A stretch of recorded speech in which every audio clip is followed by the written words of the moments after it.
I'm sick, bro. I'm sick, y'all. Like, oh my goodness. Like, you like I went through like the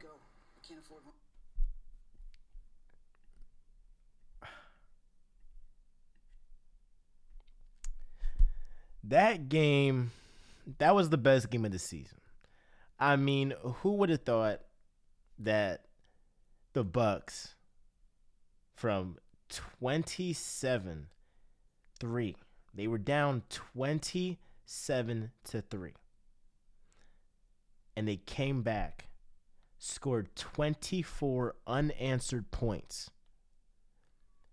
and almost sent this game to overtime. I was talking with my homies. I was confident at second at this, at halftime. I was saying that Bucks defense is going to play inspired in the second half. I tweeted that. I'm gonna show it right here. I said that, and that defense played inspired. Yes, the Rams made some mistakes, but that Bucks defense, they forced how many turnovers was it, bro? They forced like 4 or 5 turnovers in that entire game. In that entire freaking game. Let's just go to the turnovers. They turned the ball over 4 times. Now, yes, the one with that snap, it had nothing to do with the Bucks defense, but that Bucks defense in the second half, regardless of the mistakes the Rams made, played inspired. So, like, I'm thinking, like, once the Bucks tie it up, Leonard Fournette, I mean, he broke that tackle, went in for that touchdown pass, at that touchdown run at the end. I'm thinking this is about to go to overtime, and you're about to see Tom Brady do what he does and win this game. They were down offensive linemen. They were down wide receivers. His defense wasn't playing great in the first half. I mean, everything was against this Bucks team.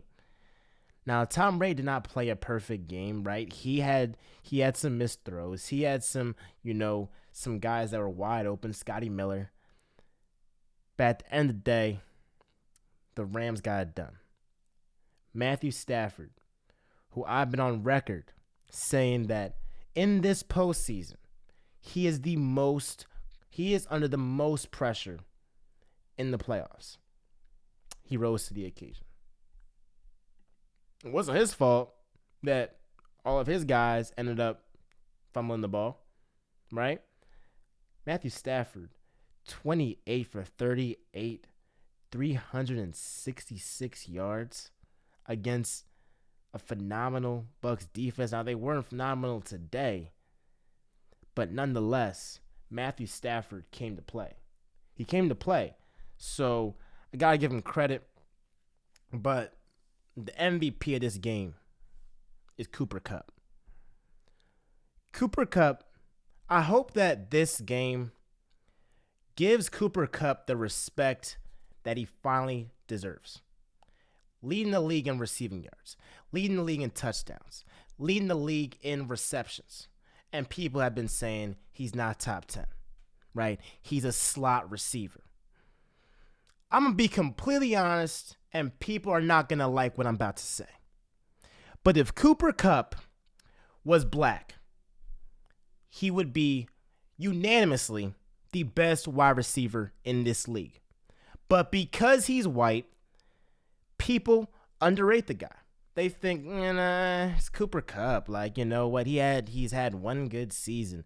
But if we're talking about production, if we're talking about a guy that produces and produces and produces, I don't care. I'm not worried about opinion.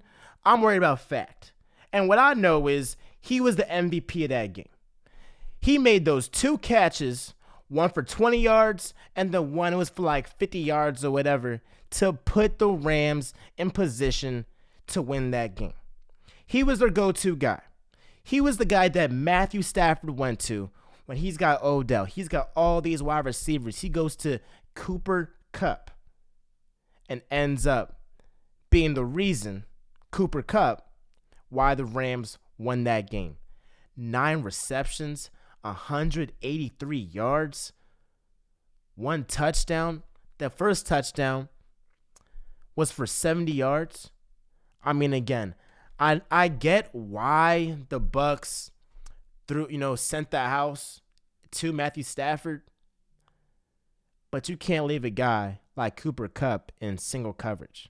You can't leave a guy like Cooper Kupp that he can just go straight down the field, catch it, game. So at the end of the day, Cooper Kupp is the best wide receiver in this league. Where's Devontae Adams? Where's D-Hop? Where's Julio? Where's AB? I mean, where's AJ Brown? I mean, we can go on and on. Nobody's putting up the production that this guy is putting up right now. So talk about, well, he's put in this position to be great. He's given the most touches. I don't care. What I care about is production. What I care about is what I see on the scorecard. And what I see on the scorecard, or what I see on the stat sheet this season, is that he has 145 receptions in the regular season, 16 touchdowns, and 1,947 receiving yards. I don't care that this is his breakout season.